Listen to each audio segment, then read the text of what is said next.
Nu, labdien, cienījamie skatītāji, klausītāji un pārējie dzīvnieki un cilvēki. Mēs esam atbraukuši uz Portugāli.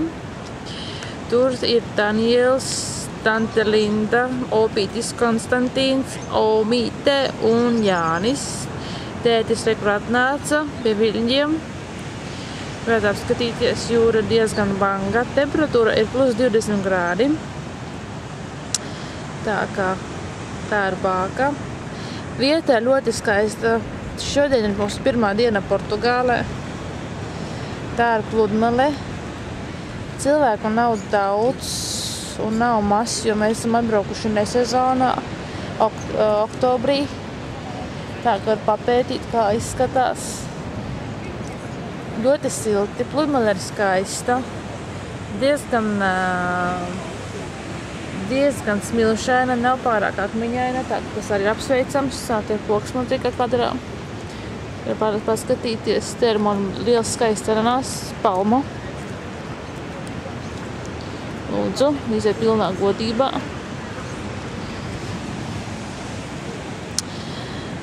Vai kur tā pievilksim tuvāk cilvēciņus, var redzēt, ko viņi tur dara. Bildē, žurka. Es roka 3, piedodiet, kaut kur es viņus pazaudēju, re, kur ir.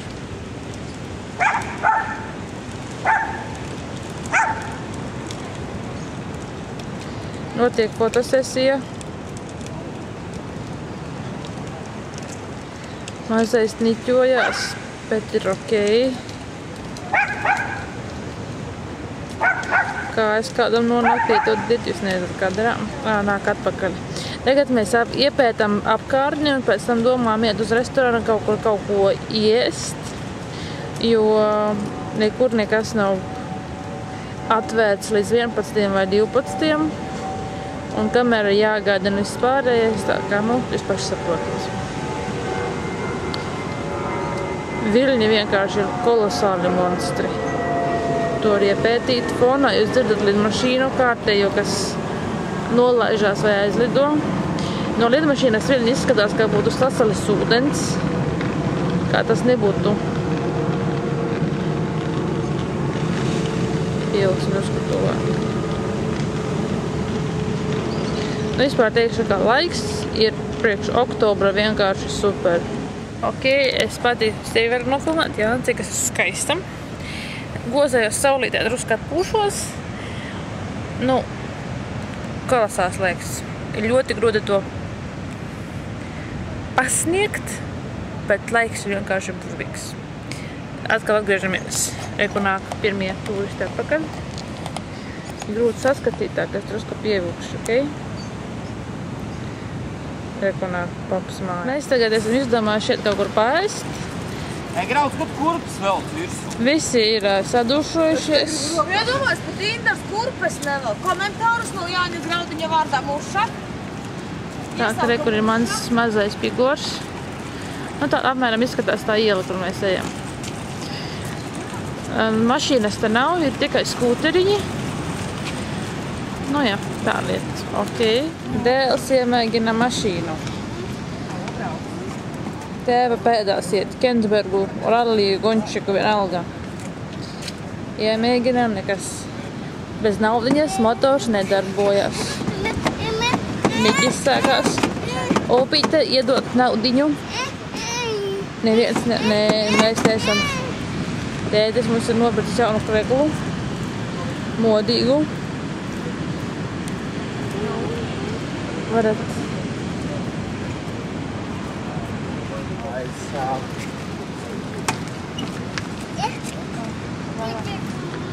Konsultējas par telefonu? Viņš atdarina tēvu, kas konsultējas ar savu tēvu mašīnas jautājumos. Tā, ka tu varat... Jā, parodija. Tā ir parodija uz Kentsbergu apsēstību ar mašīnām. Pazvani, paprasi par telefonu, kas ir jādara. Pats tētis. Jā. Īsts apskats. Vienalga. Diena 2. Esam atnākuši uz pašu centra malu, uz jahtu piestātni. Var redzēt, cik apmēram ir daudz jahtu. Ļoti skaista vieta. Saulaina diena atkal kārtējā, tātad mums slutiņā. Tur viss var redzēt, iepirkšanās malas ir ar centriem. Moš. Ģimene nevar novienoties, kur mēs varam pavadīt savu laiku. Tad apmēram mēs parādīs kāda daba.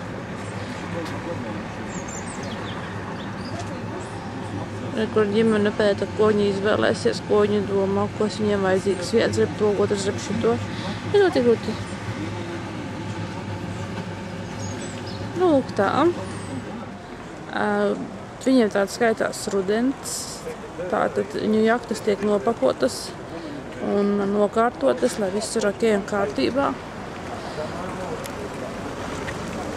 Visu var redzēt.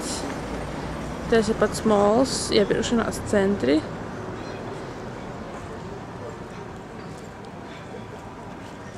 Visa tā piestātne ar veikaliņiem, maziem trepas šeit ir ļoti lētas. Vakar Inders nopirka šortus un iešosanes pa 6 eiro visu samaksāja. Te ir kafejnīciņas mazas, var redzēt, kāda ir piestātne viņiem atmosfēra. Parasti brokastis viņi nav agri, viņiem sākās no 8, bet tikai 2 stundas līdz 10.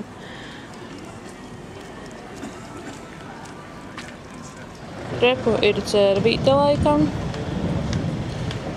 Viņi ar medībās vai zajošanā kaut ko savu pusdienas mēģina nozajot. Nu, tagad mēs esam apgājuši visam tam puskrastiņam drusku apkārt, kā jāsaka. Ejam kuģi skatīties, kur viņš ir.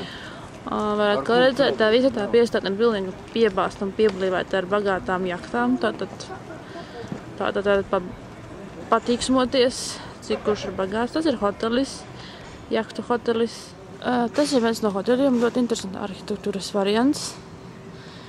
Tāds stāvīgs, var paskatīties, cik viņš ir milzīgs. Šeit ir mūsējie sievieši un vīrieši, kas pastaigājas kā turisti. Šeit ir viens no tādām lielākajām jahtām. Atzīšos, tik daudz vienā vietā un tik milzīgi es neesmu redzējis. Tad mēs trešdien tāpat brauksim to svinēt dzimeni un tad nopirksim biļetes ceturtdienai. Reku viena plauša jau guļ. Mēs esam atraduši tādu kā Amerikas variantu, kur cilvēki var gan privāti, gan publiski atpūsties uz mīkstiem matračiem. Bet, protams, par to, lai izmantotu šo vietu par brīvu, te jānopērk kaut kas no dzeramajiem. Un tas nav lēti, piemēram, kafija, tas var parādīt, tas ir apmēram daudz puskrūzītes ar kafijas, viņiem izmaksā 2 eiro. Pierediet 4 eiro, melo 4 eiro. Par 3 malojam, nu cik tas ir apmēram, no 250 grami, jā, nu jā, mililitri piedodiet. Samaksā 10 eiro ar kapējām 12.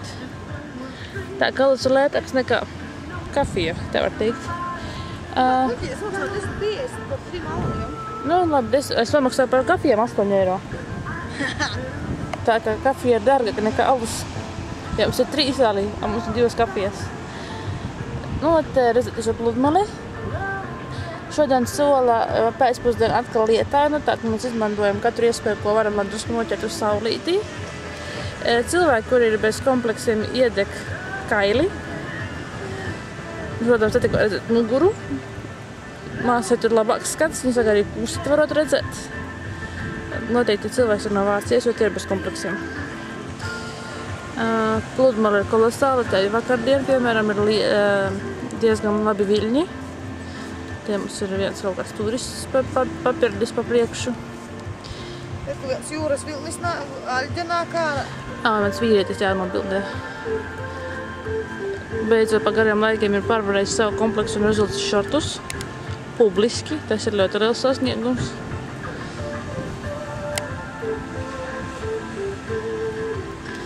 Nu, tā mēs atpūtīsimies kādu laiku, un tad arī nākošajā reizē, kad atkal tiks ieslēgta mana videokamera, lai pastāstītu par šo burvīgo dienu.